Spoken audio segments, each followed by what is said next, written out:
আবার বিধ্বংসী আগুন, আবার সেই বেআইনি নির্মাণ, আবার নিরীহ গরিব মানুষের ছটফট করতে করতে মৃত্যু। প্রশ্ন উঠছে, এতদিন এই বেআইনি নির্মাণ নিয়ে কোনো ব্যবস্থা নেওয়া হয়নি কেন?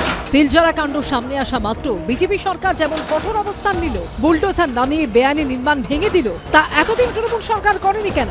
বেআইনি নির্মাণের ওপর বুলডোজার চালাতে এতদিন কিসের মাথা ছিল? আগেই পদক্ষেপ নেওয়া হলে এভাবেই দুটো মানুষের প্রাণ যেত না। তিলজলার এই অগ্নিকাণ্ড কতটা মারাত্মক ছিল তা স্পষ্ট হয়ে গেছে বুধবার আদালতের সওয়াল জবাবে। কারণ আদালতে দাঁড়িয়ে খোদ সরকারি আইনজীবী বলেন, শহরের বুকে আরও একটা স্টিফেন কোর্ট বা আমরি হাসপাতালের ঘটনা ঘটতে চলেছিল।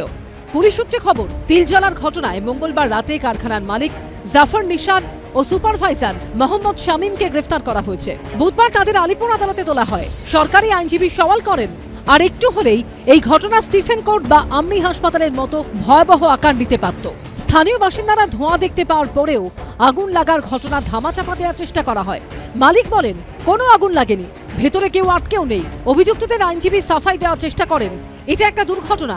সরকারি আইনজীবী ফুঁসে উঠে বলেন, এটা দুর্ঘটনা নয়, কারখানার মধ্যে কোনো নিয়ম মানা হয়নি। এই ঘটনায় 5 জন আহত হন, যাদের মধ্যে 2 জন মারা যান। 3 জনের অবস্থা এতটাই সংকটজনক যে তাদের বয়ান নেওয়া যায়নি।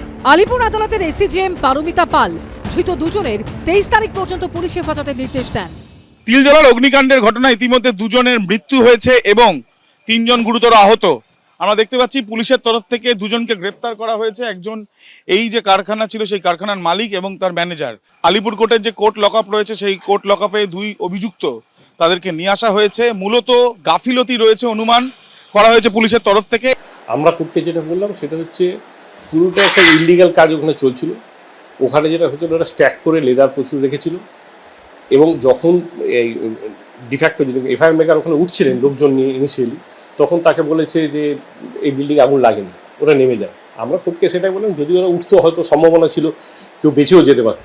1, 2 আমরা যেটা কোর্টকে বললাম যে টাইমলি পুলিশ এবং দমকল বাহিনী যদি ওখানে না পৌঁছাতো তাহলে হয়তো আমরা আর একটা স্টিফেন কোর্ট বা আর একটা আমলি দেখতে পারতাম। এটা টাইমলি ওনারা পৌঁছেছেন বলে আমরা আটকাতে পেরেছি। পুলিশ সূত্রে খবর, অগ্নিকাণ্ডে যারা মারা গিয়েছেন তারা হলেন দক্ষিণ 24 পরগনার ভাঙড়ের বাসিন্দা রাজেত আলী এবং উত্তর 24 পরগনার দেগঙ্গার বাসিন্দা মোহাম্মদ হাসানুজ্জামান। আহত 3 জনের চিকিৎসা চলছে ন্যাশনাল মেডিকেল কলেজ হাসপাতালে। মঙ্গলবার রাতে আহতদের হাসপাতালে দেখতে চান পুর ও নগরোন্নয়ন মন্ত্রী অগ্নিমিত্রা পাল। সেখানে হাসপাতালের পরিষেবা নিয়েও ক্ষোভ উগরে দেন তিনি।